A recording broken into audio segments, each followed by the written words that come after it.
அரசியலுக்கும் புரட்சிக்கும் ஒரு சம்பந்தம் உண்டு. புரட்சி தலைவர், புரட்சி தலைவி, புரட்சி கலைஞர், அதற்கு அடுத்து அப்படி புரட்சி தளபதி, அப்படி ஒரு அமைப்பு வரணும்.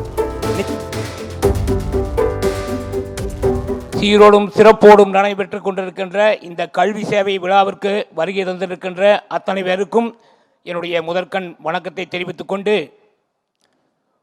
ஊரார் பிள்ளையை ஊட்டி வளர்த்தால் தன் பிள்ளை தாளே வளரும் என்று சொல்வார்களே, அதை போல இங்கே இந்த கல்வி சேவையிலே தன் சொந்த கட்சிக்காரர்கள் யாருக்கும்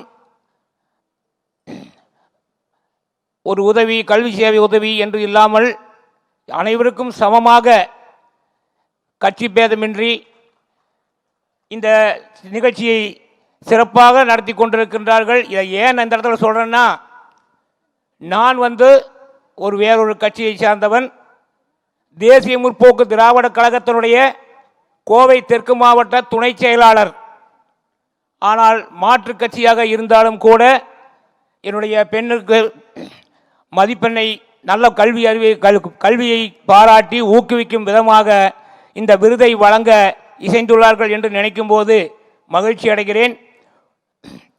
உங்களுடைய இந்த கல்வி சேவையிலே எங்கள் இறை தெய்வம் கேப்டன் அவர்களை நாங்கள் பார்க்கிறோம்.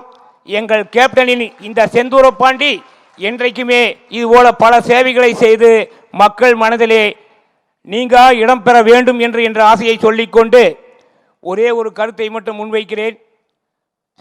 நாட்டினுடைய இரண்டு கண்கள் என்றால் ஒன்று கல்வி, இன்னொன்று விவசாயம்.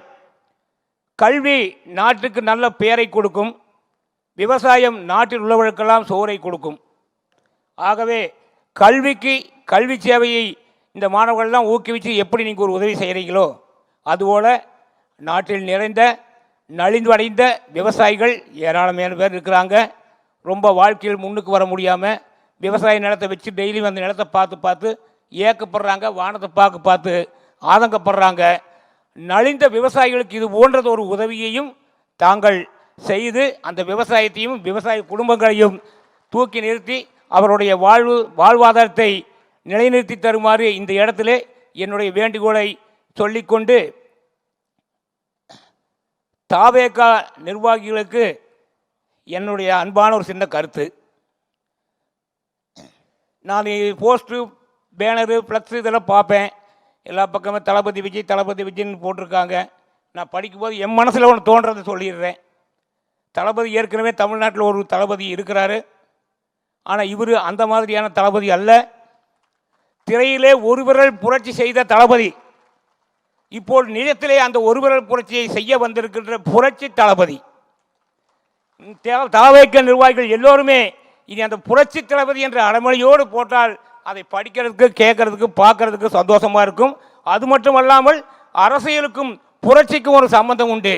புரட்சி தலைவர், புரட்சி தலைவி, புரட்சி கலைஞர், அதற்கு அடுத்து அப்படி புரட்சி தளபதி, அப்படி ஒரு அமைப்பு வரணும். நிச்சயமாக இந்த தமிழ்நாட்டிற்கு ஒரு நல்ல ஒரு காலம் வரும். உங்களுக்கு ஒரு மக்களால் நல்ல ஒரு பேரும் வரும் என்று கூறிக்கொண்டு இந்த வாய்ப்பளித்தமைக்கு நன்றி பாராட்டி விடைபெறுகிறேன். நன்றி, வணக்கம்.